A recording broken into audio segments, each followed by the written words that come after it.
Which of these has the least carbohydrates? This roll of bread, this bowl of rice, or this can of soda?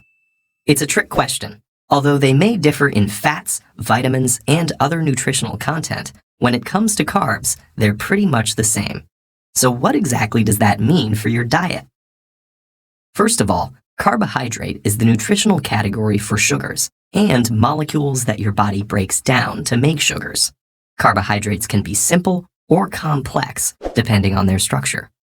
This is a simple sugar, or monosaccharide.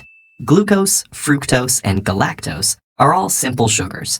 Link two of them together, and you've got a disaccharide, lactose, maltose, or sucrose. Complex carbohydrates, on the other hand, have 3 or more simple sugars strung together. Complex carbohydrates with 3 to 10 linked sugars are oligosaccharides. Those with more than 10 are polysaccharides.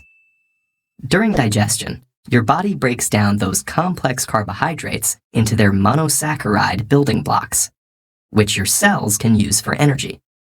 So when you eat any carbohydrate-rich food, the sugar level in your blood, normally about a teaspoon, goes up, but your digestive tract doesn't respond to all carbohydrates the same. Consider starch and fiber, both polysaccharides, both derived from plants, both composed of hundreds to thousands of monosaccharides joined together, but they're joined together differently, and that changes the effect they have on your body. In starches, which plants mostly store for energy in roots and seeds, glucose molecules are joined together by alpha linkages, most of which can be easily cleaved by enzymes in your digestive tract.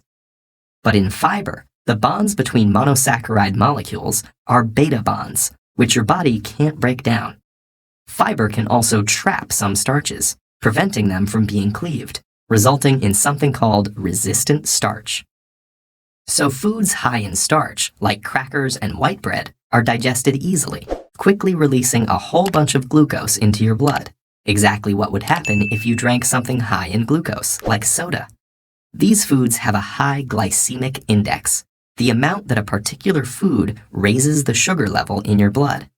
Soda and white bread have a similar glycemic index because they have a similar effect on your blood sugar. But when you eat foods high in fiber, like vegetables, fruits, and whole grains, those indigestible beta bonds slow the release of glucose into the blood. Those foods have a lower glycemic index, and foods like eggs, cheese, and meats have the lowest glycemic index. When sugar moves from the digestive tract to the bloodstream, your body kicks into action to transfer it into your tissues, where it can be processed and used for energy.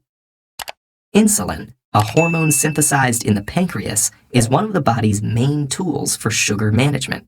When you eat and your blood sugar rises, insulin is secreted into the blood. It prompts your muscle and fat cells to let glucose in and jumpstarts the conversion of sugar to energy.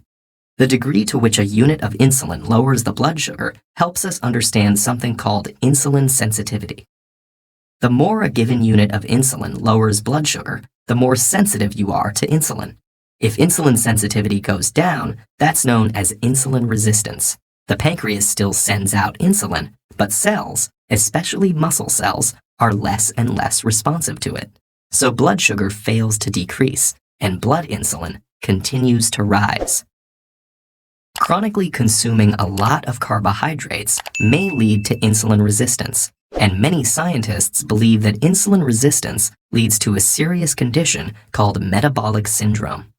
That involves a constellation of symptoms, including high blood sugar, increased waist circumference, and high blood pressure. It increases the risk of developing conditions like cardiovascular disease and type 2 diabetes. And its prevalence is rapidly increasing all over the world. As much as 32% of the population in the US has metabolic syndrome. So let's get back to your diet. Whether your food tastes sweet or not, sugar is sugar, and too many carbs can be a problem. So maybe you'll want to take a pass on that pasta, sushi roll, pita burrito, donut burger sandwich.